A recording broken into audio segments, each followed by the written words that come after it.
우리는 더욱더 이러한 때일수록 주님만 바라보고 오직 예수의 이름을 붙들고 나아가기를 원합니다.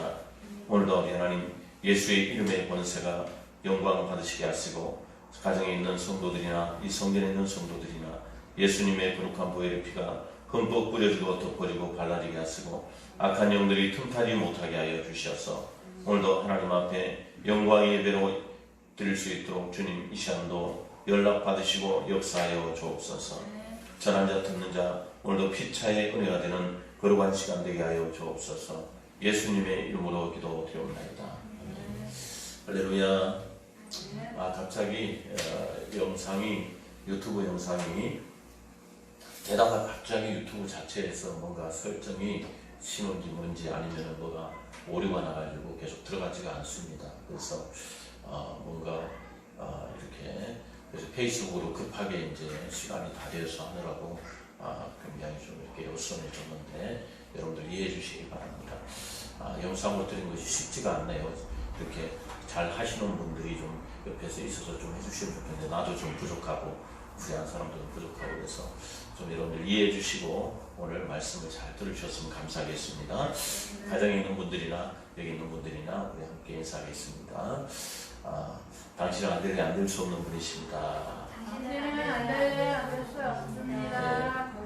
예, 할렐루야. 예. 자, 오늘 말씀의 제목은 절망 속에서 희망을 이라는 제목으로 하나님 말씀을 전하겠습니다. 오늘 종료주일입니다.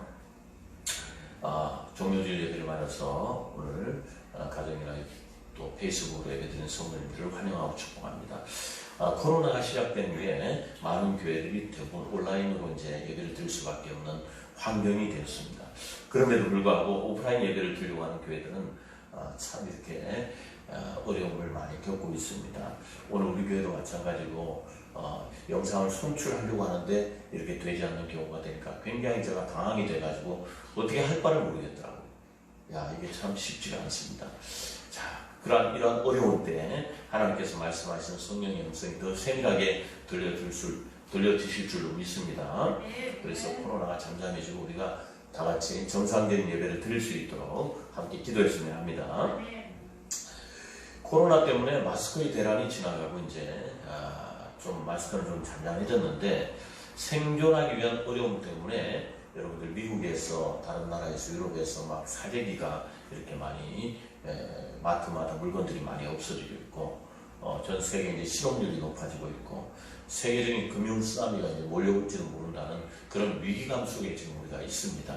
그런데 전에 보니까 호주에서는 이제 홍수, 산불이 막 피해를 입었고 그 다음에 막 홍수가 막 호주에서 막 터지고 있고요. 아프리카에서 많은 메뚜기 떼들이 중국으로 이동하고 있다는 뉴스가 나오고 식량의 어려움이 세계적으로 나타나고 있는 것이 예측이 되고 있습니다.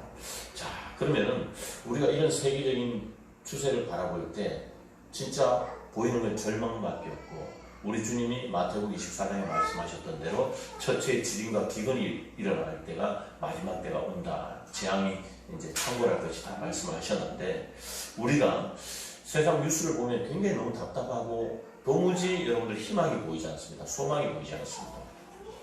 자, 그렇지만 이 모든 역사의 주관자는 하나님이심을 믿으시기 바랍니다. 자, 이럴 때 하나님을 경외함이 전 세계적으로 퍼져가지고 모두 다 주님 앞에 돌아오는 은혜가 회복되기를 바랍니다. 자, 망원경이 어떤 물건인지 잘 아실 거예요. 망원경 이렇게 쭉 빼가지고 보면은 멀리 보게 하는 거죠. 그래서 멀리 사물을 보게 하는 것이 망원경인데 그 망원경의 한쪽 렌즈는 사물을 이렇게 이쪽에서 먼저 보는 쪽은 사물이 이쪽만 보면은 작고 저쪽 크게 점점 크게 이제 보게 만드는 거예요. 그러니까 하나는 작은 렌즈, 또 하나는 큰 렌즈.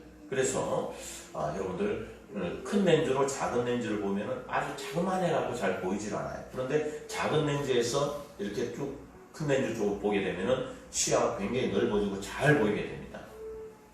자, 오늘 본문에 나오는 여러분들 하나님께서 이스라엘 백성들에게 주는 심판과 구원의 역사가 이 망원경하고 똑같은 거예요.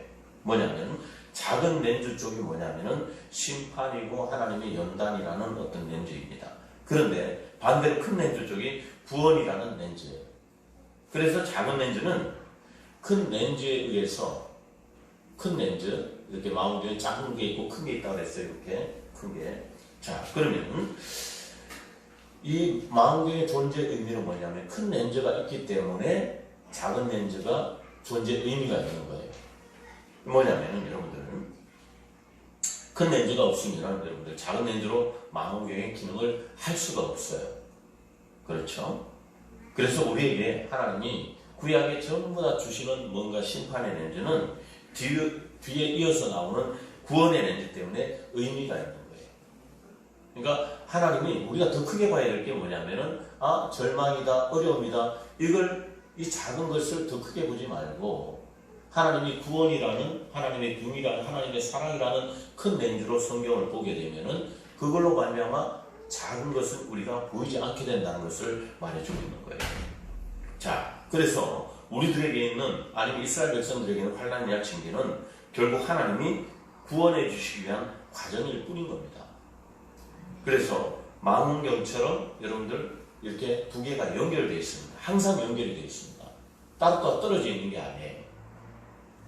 그러니까 하나님은 우리가 뭔가 이 어려움의 상황에 머무르는 것을 원치 않으십니다.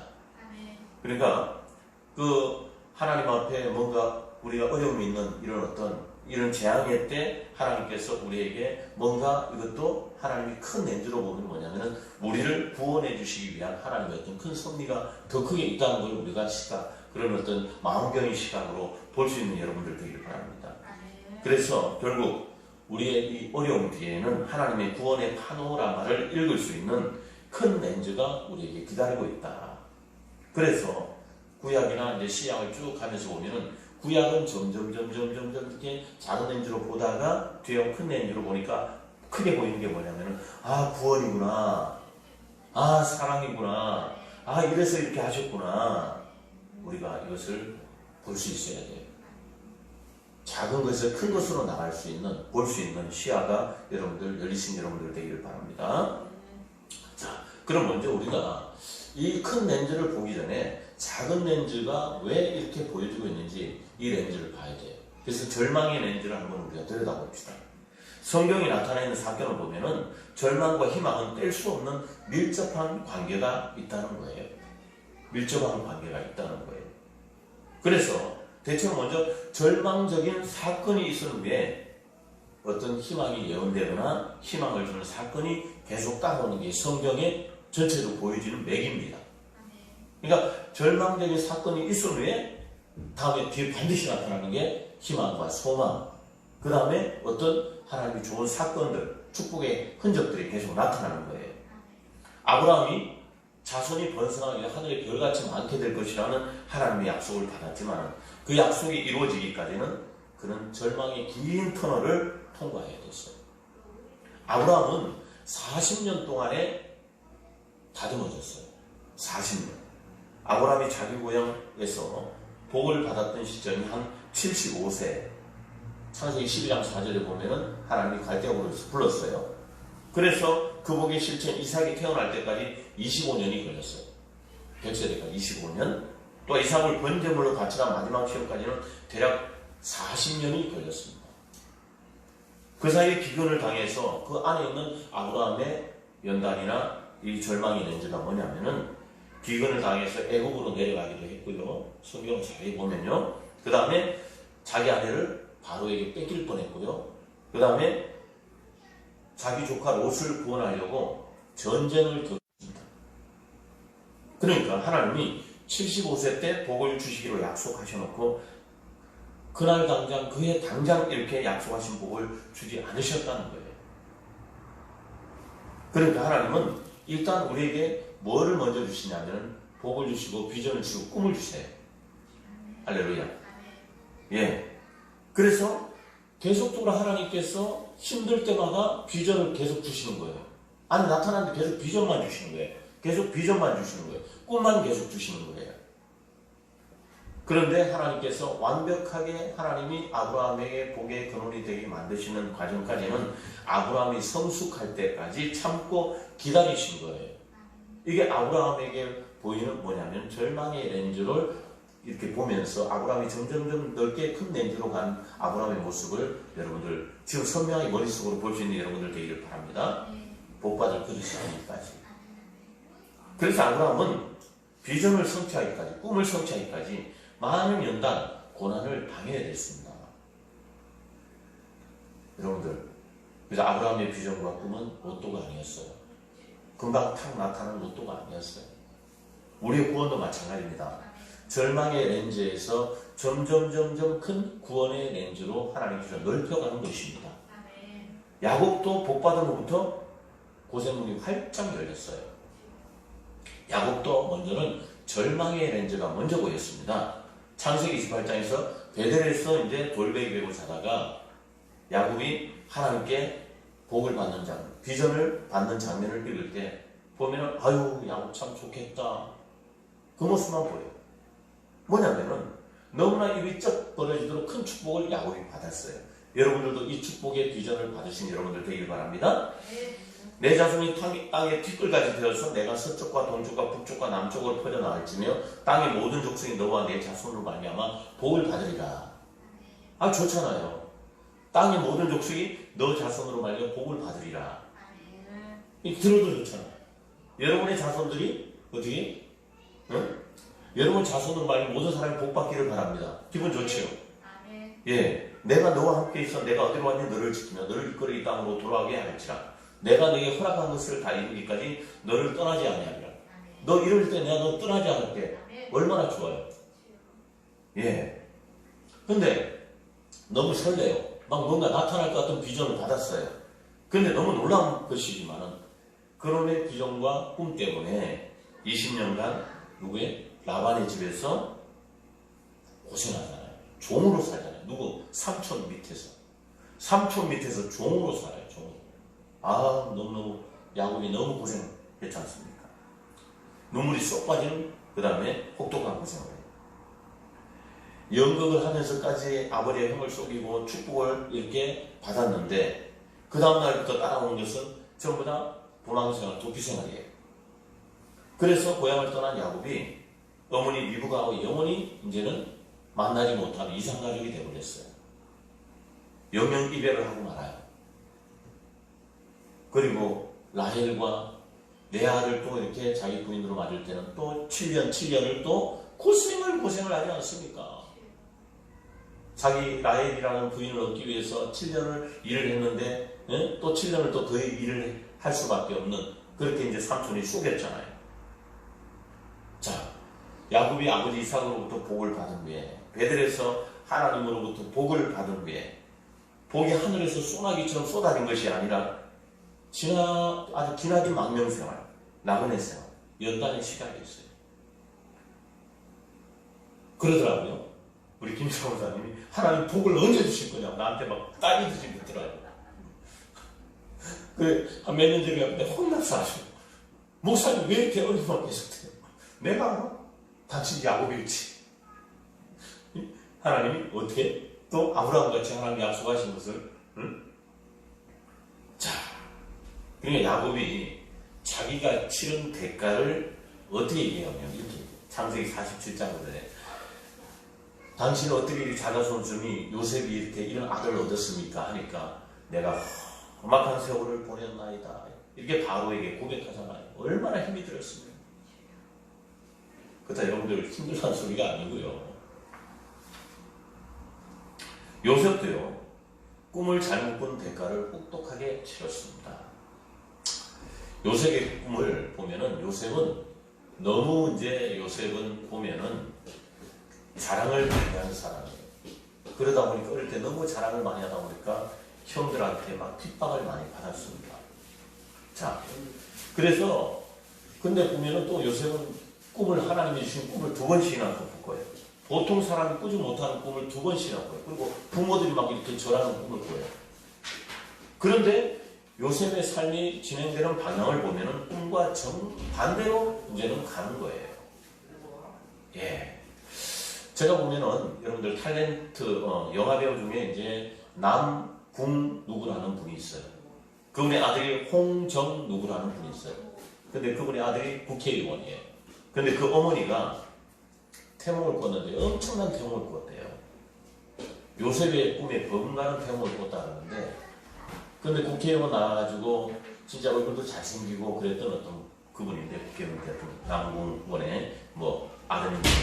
근데 그분을 보면은 저분은 뭔가 이 꿈을 이루기 위해서 하나님이 연단하고 하나님이 어떻게 다루시는 그 통로로 걸어가야 되는데 중간에 이제 포기하지 않았으면 좋겠어.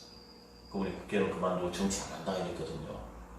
그걸 보면서 꿈이 나타나려면 나중에는 하나님이 걸어가신 연단과 그 축복의 통로를 이렇게 훈련받은 가서 나중에 그 종착점에 도착할 텐데 포기하지 말았으면 좋겠는데 그렇지 않거든요. 그분들 꿈을 이루기까지. 자, 요셉을 보면 꿈에 남들이 자기에게 둘러서 절을 했는데 실제로는 자기가 애굽에 팔려간 이후로 남들이 다 자기의 절을 했어요. 그런데 실제로 애굽에 팔려간 이후에 뭐냐면은 남에게 계속 종이 돼서 남에게 절을 하는 어떤 상황만 계속 나타나는 거예요. 꿈하고 정반대예요. 남들이 절했던 그 꿈이 나한테 이루어져야지 왜 자꾸 내가 남에게 절하면서 종처럼 살아야 되느냐. 보디발의 집에서 하인으로 살았잖아요. 자, 그러니까 꿈만 아니면은 요셉이 이토록 심하게 고생할 필요가 없어요. 예. 근데 요셉이 꿈 때문에 총리가 됐습니다. 그런데 더 정확하게 말하자면은 요셉이 받은 연단 때문에 총리가 된 거예요. 그 연단을 잘 통과했기 때문에.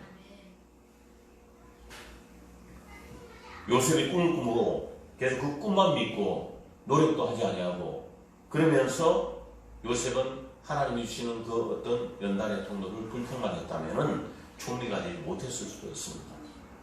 근데 이 요셉이 총리가 되기까지는 요셉의 고난이 있었어요. 아브라함의 어떻게 절망의 렌즈가 있었어요.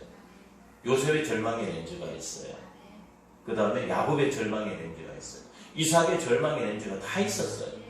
그 절망의 렌즈로 보면은 작게 보이고 형편없이 보이고 이렇게 크게 보이지를 않는다는 거예요.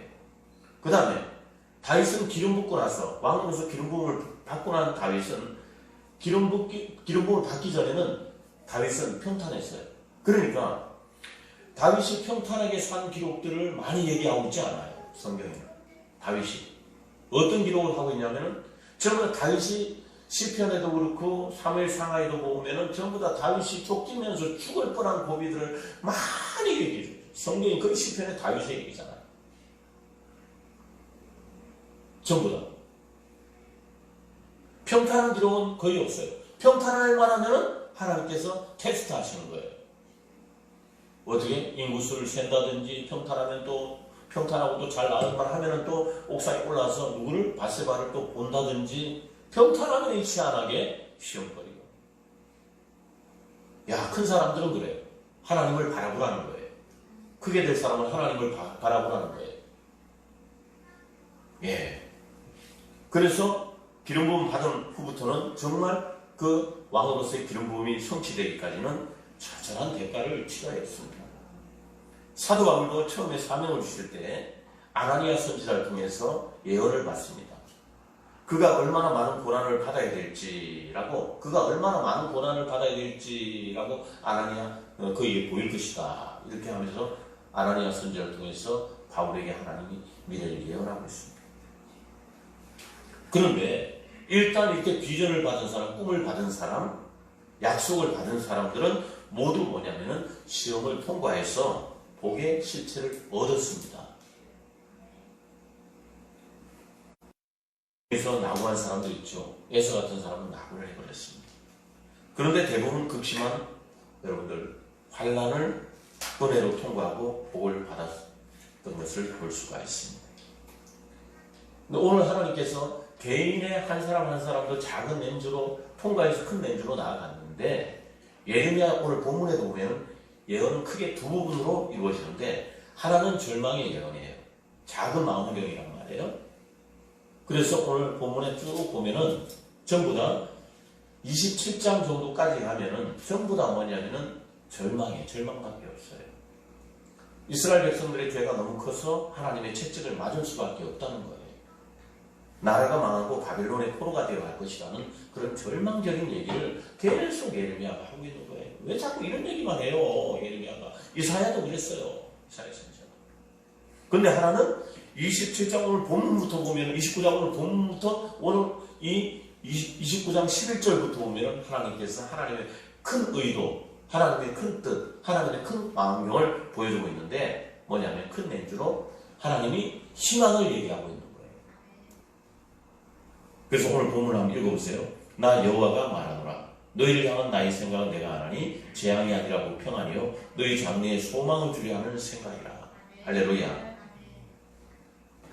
그러니까 예레미야는 바벨론 포로 생활 70년이 지나면은 하나님께서 다시 그들을 예루살렘으로 돌아오게 하시겠다는 희망의 예언을 하고 있는 거예요.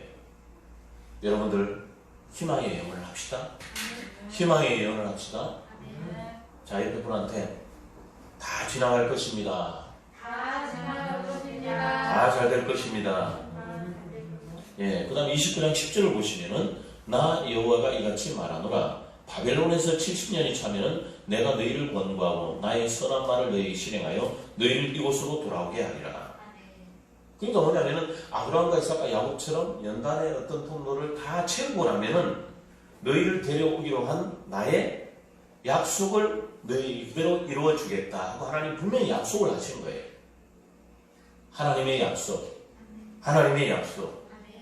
그러니까 절망이라는 렌즈를 통과해라 어렵겠지만 그러면은 다시 너희들이 고국으로 돌아올 수 있으니까 너희들 조금만 더 힘을 내라 말하고 있는 거예요. 그래서 하나님께서 이스라엘 백성들을 회복케 하시는데 어떻게 회복케 하시느냐? 여러분들 희한합니다. 하나님 분명히 이스라엘 백성들이 포로로 잡혀있는데 회복을 시킨다고요. 70년의 포로 기간이 있는데 회복을 시킨다고요. 이게 여러분들 이게 참 희한해요. 하나님의 뭔가 섭리는 희한해요. 오늘 분명히 보니까 너희를 향한 나의 생각은 내가 하나님 재앙이 아니라 평안이요 너희 장래에 소망을 주려 하는 생각이라 분명히 말씀하고 있죠. 이스라엘 백성이 바벨론에서 70년 포로 생활을 했습니다. 그런데 40년이 아니고 90년이 아니고 70년을 포로 생활을 한 이유가 역대하 36장 21절에 기록되어 있는데요. 역대하 36장 뒤에 쭉 보면은 이제 그 유다 왕들이 다 포로로 잡혀가고 그러면서 하나님께서 어떻게 되는 과정을 짧게 36장 쭉 밑에 기록을 해놓고 있어요.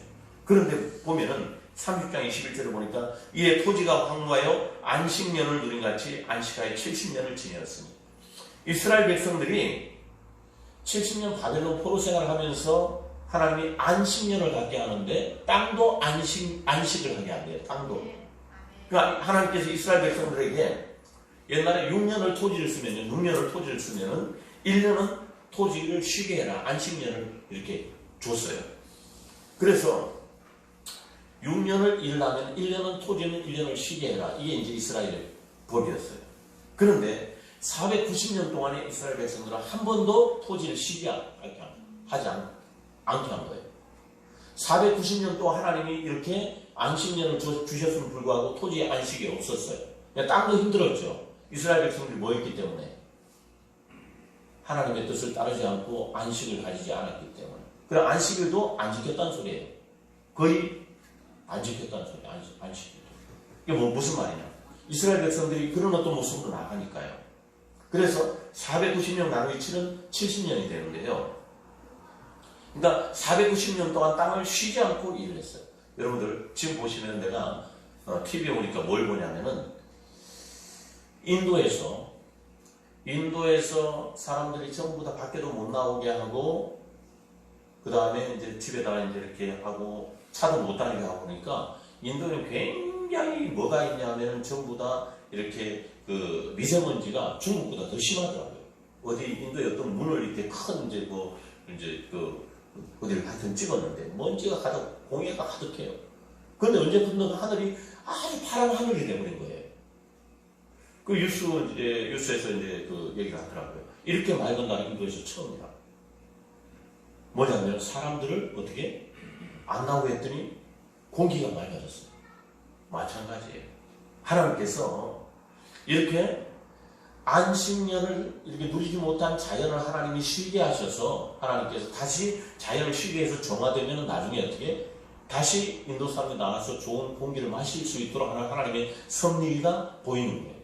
마찬가지 이스라엘 백성들도 뭐냐면은 너희들이 490년 쉬지 못한 이 땅을 쉬게 함으로 말미암아 너희들이 나중에 다시 돌아올 때는 내가 이 땅을 통해 큰 수확을 내가 줄 것이다 하는 하나님의 뜻과 섭리가 비밀스럽게 들어있다고요.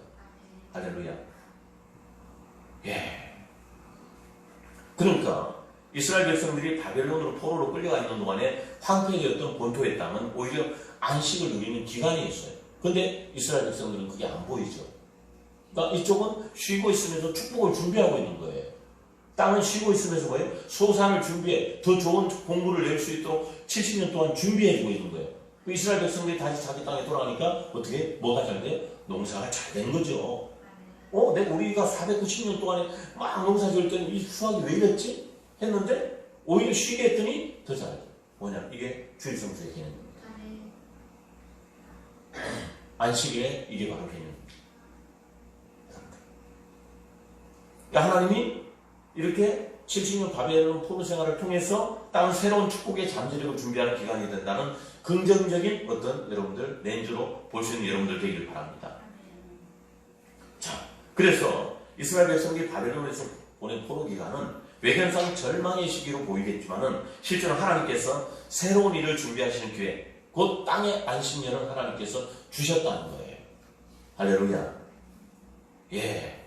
그래서 70년 포로 생활을 통해서 이스라엘 백성들에게 여러 가지 은혜를 주셨고 여러 가지 훈련을 하셨어요.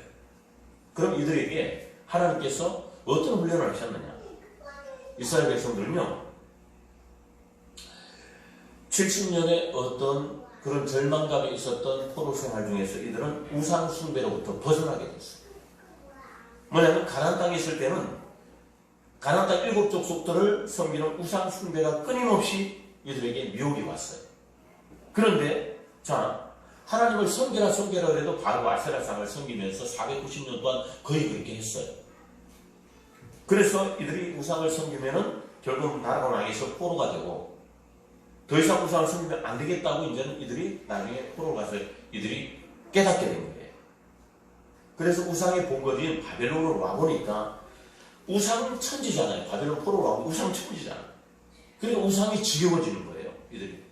우상 그렇게 섬기니까 우상이 막 지겨워지도 70년의 어떤 모습으로 하나님께서 가게 하신 거예요. 그러다 보니까 하나님이 그리워지게 된 거예요. 예루살렘으로 돌아가 살아계신 하나님을 경배하기를 간절히 소망하게 되었습니다. 예루살렘에 있을 때는 우상을 섬겼는데 바벨론 포로로 가니까 말이죠. 하나님을 그리워하는 역사들이 이스라엘 백성들에게 나타났어요. 그 다음에 하나님 말씀의 소중함을 깨닫게 됐어요. 이사야 선지자, 예레미야 선지자 외쳤을 때는 이들이 듣지도 않았거든요.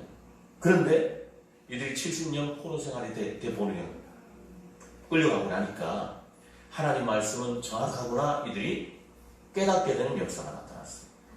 그 다음에 성전의 중요성을 깨닫게 됐어요. 시편 137편 1절에 우리가 바벨론의 여러 강변 거기 앉아서 시온을 기억하며 울었도다 이렇게 기록되어 있어요. 뭐냐면은 바벨론 사람들이 전부 다 야 너희들 하나님의 저번에 말씀드렸죠. 너희들 하나님의 어떤 찬양하는 소리를 우리의 신한테 한번 해봐. 우리한테 한번 해봐. 그렇게 했는데 그들이 우리가 그렇게 할 수가 없다. 그러면서 버드나무 가지에다 뭐를요?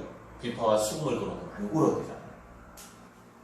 예루살렘에 있을 때는 성전이 있고 자유스러운 예배가 있었어도 그것이 그렇게 소중한 줄 몰랐었는데 그것을 읽고 나니까 눈물이 날 정도로 그리워졌었대요. 여러분들 그 다음에 하나님의 백성으로서 일체감과 책임감을 그들이 알게 되었습니다. 이스라엘 백성들이 과거에 12지파로 나눠서 서로 미워하고 막 싸우고 막 그랬어요. 그들이 490년 동안 이스라엘 백성들. 그런데 포로로 잡혀가서 공통의 고통을 느끼고 나니까 미움이 사라지고요. 그들이 하나라는 일체감이 생겨버린 거예요. 지금 한국교회가 그렇습니다, 여러분들. 지금 전부 다들 이렇게 우리 한국교회 보면은 이 교단 저 교단 이렇게 하면서 여러 가지로 막 언론에서 막 얘기를 하니까 이제는 또 전부 다 기독교를 막 욕하게 되니까 이제는 우리가 전부 다 주님 안에서 우리는 알잖아요. 이제 뭐 잘못하지 않은 교회들까지도 이제 도매고 그러니까 우리끼리는 알잖아요. 그래서 우리끼리 서로 보이지 않는 신앙의 어떤 돈독함이 보이지 않게 이렇게 끈들이 조금씩 이렇게 생겨지는 그런 어떤 이스라엘 백성들이 거기서 서로가 공통의 고통을 느끼다 보니까 그들이 하나라는 일체감을 가지게 되는 것처럼. 그래서 유다 백성들이 공동의 고통을 겪으면서 하나님의 백성으로서 일체감도 겪게 되고 그 시야도 넓어진 거예요. 자, 그래서 바벨론 포로로 끌려가서 그들이 보니까 바벨론 문화와 문물을 보고 세상이 넓다는 걸 알게 됐어요. 그런데 여기서 어떻게 해야 될 것인가? 우리가 이제는 이 넓은 우리가 우리 안에서밖에 모르는데 바벨론 문화를 알게 되니까 야 하나님의 백성으로서 무엇을 해야 하는가? 책임감, 그 다음에 일체감을 정체감을 확고하게 그들이 이렇게 정립하게 되었다는 겁니다.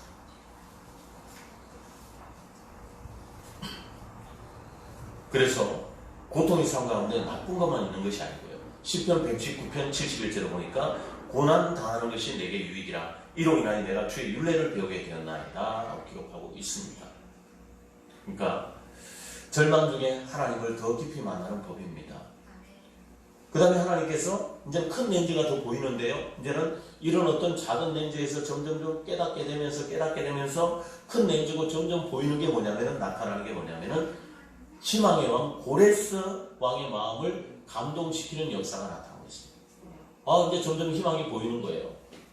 역대하 36장 20절 23절을 보면은 바벨론 포로로 잡혀가 있는 동안에 바벨론이 어디에 멸망하냐면은 바사 제국 페르시아 말이에요. 바벨론이 바사에 멸망을 당하는 거예요. 그런데 고레 싸움의 등트린 격으로 우리가 바벨론 포로 갔는데 이제는 더 큰 나라가 이제는 바벨론을 덮쳐서 이 사람들이 우리를 더 고통스럽게 하겠구나. 그런데 이 페르시아 정권은 틀렸어요. 포로로 잡혀온 이스라엘 백성들에게 바벨론하고 틀리게 관용을 베푸는 거예요. 관용을. 그러니까 고레스가 이스라엘 백성을 저기 바벨론의 포로로 잡혀온 저 이스라엘 백성들을 전부 다 놓아줘라. 자기 나라로 돌아가서 성전을 짓게 해라고 이러면서 이제는 하나님께서 이제는 희망의 메시지를 이제 보여주시면서 하나님 해방하시는 메시지를 점점 더 희망과 이제는 소망과 하나님의 사랑의 어떤 렌즈가 이제 점점 더 크게 보이기 시작하는 거예요. 여러분들 자기들에게 이렇게 갑자기 누가 나타나서 자기들을 구원해 주자고 갑자기 생각을 했겠습니까? 느닷없이 어떤 세계적인 한 인물이 나타나서 갑자기 우리를 구원하네? 근데 더 큰 나라네? 우리가 더 크게 고통을 받겠네? 이게 아니었단 말이에요. 그러니까 이스라엘 백성들 입장에서는 저 바벨론 정권이 무너질 것이라고 상상이나 했겠습니까? 바벨론 정권이 영원히 무너지지 않을 정도로 굉장히 커 보였을 거예요. 절망의 저 덩어리가 그냥 없어지지 않았을 정도로 크게 보였을 거예요. 그런데 천하를 페르시아 제국은 어느 정도로 컸냐면은 바벨론 제국하고 비교할 수 없을 정도로 주변의 모든 나라들을 다 그때는 이렇게 정복했던 나라입니다. 그런데 그 큰 나라가 하나 이스라엘 백성들한테만큼은 어떻게 했다고요? 포로로 놓아줘서 본국으로 돌아가게 하는 이런 어떤 굉장한 정책을 쓰고 있는 거예요. 저 페르시아가 점령은 더 힘들 것인데 그렇게 하지 않는 거예요. 자, 그런데 로마서 말씀에도 이렇게 말씀하고 있습니다. 하나님이 절망 끝에 희망의 빛이 있음을 보여주고 있어요. 뭐라고 말씀하냐? 이렇게 말씀해요. 모든 사람이 죄를 범하였음에 하나님의 영광에 이르지 못하더니. 모든 사람이 그 죄 때문에 하나님의 영광에 이르지 못한다고 분명히 3장 23절에 기록하고 있습니다. 큰 절망이죠. 딱 여기까지 보면 큰 절망. 모든 사람이 죄를 범했기 때문에 하나님의 영광에 구원 못 받는다. 모든 사람이 죄를 범했지 구원 못 받는다. 그러니까 바울은 유대인이나 이방인이나 모두 다 죄인이라고 이렇게 선언을 하고 있습니다. 모든 사람이 다 죄인이다. 다 구원 못 받는다. 멸망받는다. 그런데 하나님께서 이 절망을 해결하시고자 예수님을 이 땅에 보내주시고 그 십자가를 통해서 우리의 모든 죄가 대속되었은 것을 믿으시기 바랍니다. 이 절망이라는 렌즈가 점점 크게 뭘로? 큰 희망이라는 십자가라는 어떤 렌즈로 커지고 있는 거예요. 할렐루야. 그래서 로마서 3장 24절 보니까 그리스도 예수 안에 있는 성령으로 말미암아 하나님의 은혜로 값없이 의롭다 하심을 얻은 자 되었느니라. 예.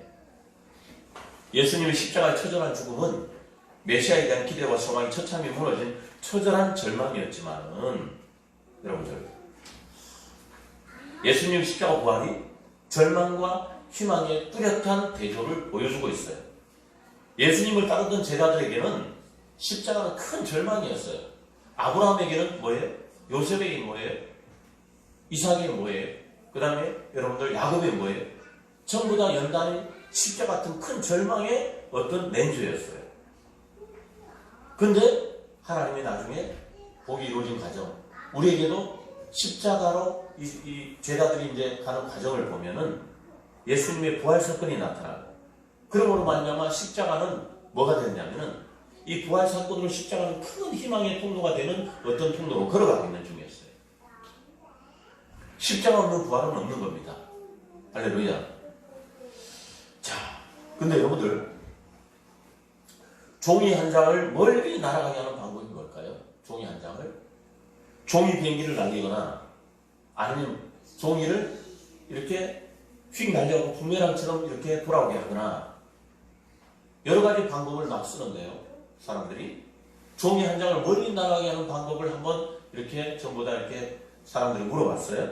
그랬더니 어떤 모임에서 자, 어떤 한 사람이 종이를 꼬기고 이렇게 전부 다 꼬깃꼬깃하게 만드는 거예요.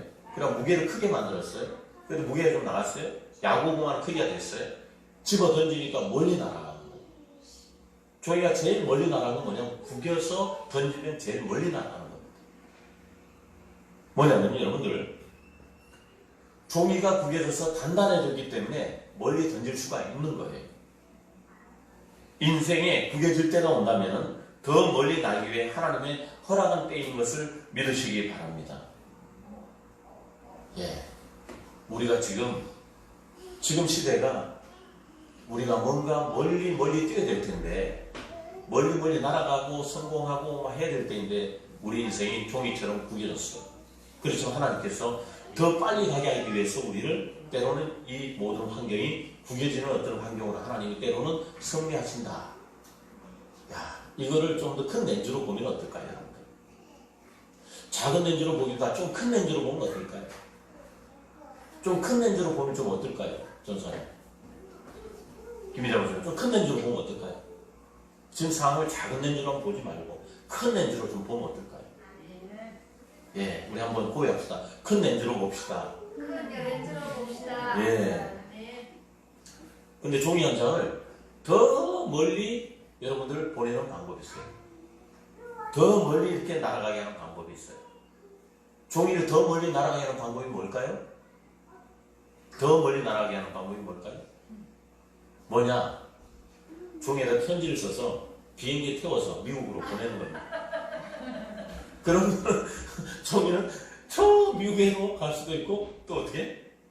저기 호주에도 갈 수도 있고 종이 한 장을 더 멀리 보내는 방법은 편지를 써서 보내는 방법이에요.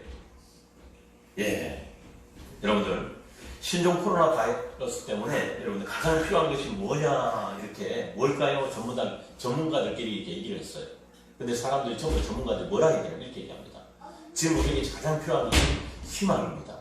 소망입니다. 희망입니다. 소망입니다. 지금 이럴 때 우리가 전부 다 소망을 가져야 되겠습니다. 희망을 가져야 되겠습니다. 전문가들이 나와서 다 하는 말이 뭐냐면은 앞으로 잘 될 거예요. 곧 끝날 거예요.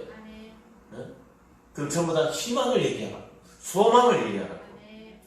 그러니까 우리가 오늘 하나님의 말씀, 나 여호와가 말하노라. 너희를 향한 나의 생각을 내가 아나니 재앙이 아니라 곧 평안이요 너희 장래에 소망을 주려 하는 생각이다. 여러분들 이 말씀을 좀 멀리 보냈으면 좋겠어요. 어떻게? 편지를 써서라도 비행기를 태워서라도 멀리 미국 끝에도 아니면 저기 아프리카에도 좀 이 말씀을 비행기 태워서라도 좀 보냈으면 좋겠어요. 할렐루야. 여러분 주위에 이 소망의 말씀을 좀 전하시기 바랍니다.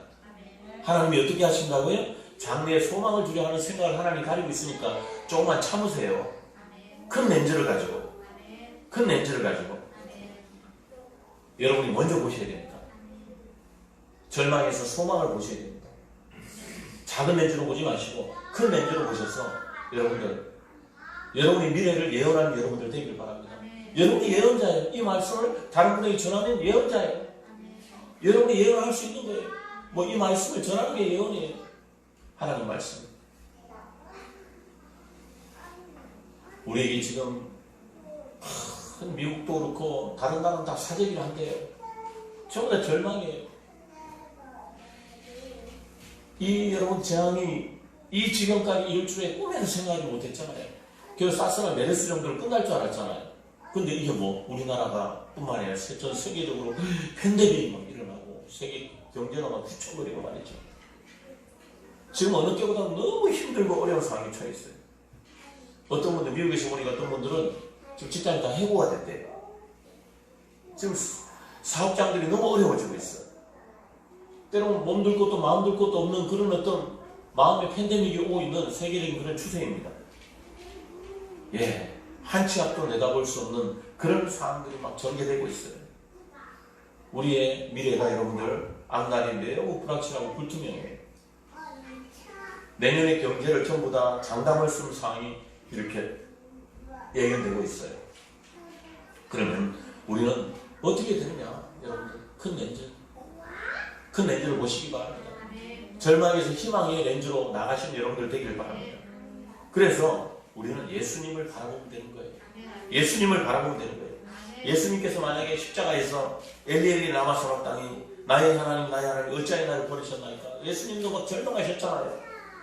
근데 예수님께서 이렇게 깨어지지 않으셨다면 우리는 예수님을 찬송할 수도 없고 부활 줄도 없는 거예요. 근데 예수님은 엘리 라마 사박당이 절망의 렌즈에 주님도 갇혀 계실 때가 있었단 말이에요. 3일 동안에. 그런데 여러분들 주님께서 이 사망을 이기시고 당당히 주님께서 부활하신 걸 믿으시기 바랍니다. 오늘이 바로 종료주일이에요. 종료주일이 어떤 날이에요? 종료주일이 어떤 날이에요? 호산나 다윗의 자손에 찬송하리로다. 그러니까 종료주일은 예수님의 승리의 예루살렘 입성을 환영하는 날이에요. 그러니까 예수님의 예루살렘 입성의 의미가 뭐냐면 고난과 십자가죠. 고난과 십자가. 근데 예수님은 죽기 위해서 예루살렘으로 들어가고 계신 거예요. 근데 사람들이 호산나 찬송하리로다 찬송하리로다 찬송하고 있어요. 자기들도 알지 못하면서 그냥 예수님이 오시니까 메시아 뭐 이렇게 뭐 십자가 죽는 거 상상도 못하는데 이들은 예수님을 호산나 찬송하리로다 하고 있어요. 예, 죽음을 향해서 예수님 가고 있는데 저들은 막 찬양하고 있는 거예요. 여러분 종료주일의 의미가 뭐냐면 역설적으로 말씀드립니다. 역설적으로 깨달아는 거예요. 작은 걸 보지 말고 큰 렌즈로 봐야 된다는 거예요. 뭐냐면 종료주일은 여러분들 주님을 찬양하는 날이에요. 부활의 기적을 먼저 찬양하는 날이에요. 생명의 승리를 위해 십자가 고난을 죽음을 우리가 뭐냐? 기뻐하고 즐거워하는 거예요. 그러니까 십자가 길을 호산나 찬양하고 즐거워하는 것이 바로 종료주일이에요. 뭐냐? 우리는 뒤에 걸 알잖아요. 물론 내일부터 고난주간이 쭉 가지만은 우리는 종료주일이 저들은 알지 못하고 찬양, 우리 알고 찬양을 하는 거예요. 뭐냐? 뒤에는 부활이 있기 때문에 주님이 들어가시고 호산나 찬양하는 거예요. 그 역설적으로 들어있는 거예요. 그러니까 종료주일은 십자가를 환호하는 거예요. 십자가를 뭐 기뻐하는 거예요. 십자가를 뭐예요? 즐기는 거예요. 할렐루야. 근데 우리가 고난만 생각하면은 십자가를 즐거워할 수가 없죠. 뒤에 뭐가 있기 때문에? 부활이 있기 때문에. 그래서 여러분들 부활의 영광을 위해서 십자가 고난을 여러분들 감당해야 됩니다. 우리에게 저는 기도하다가 하나님 계속 그 마음을 줘요. 부활의 기적. 부활의 기적. 하만이 모르드게를 달려고 하다가 어떻게 해요? 도림절에 쥐가 다시 매달리고 자기 밑에 있는 많은 군대와 사람들이 자기 형들까지 다 죽었죠.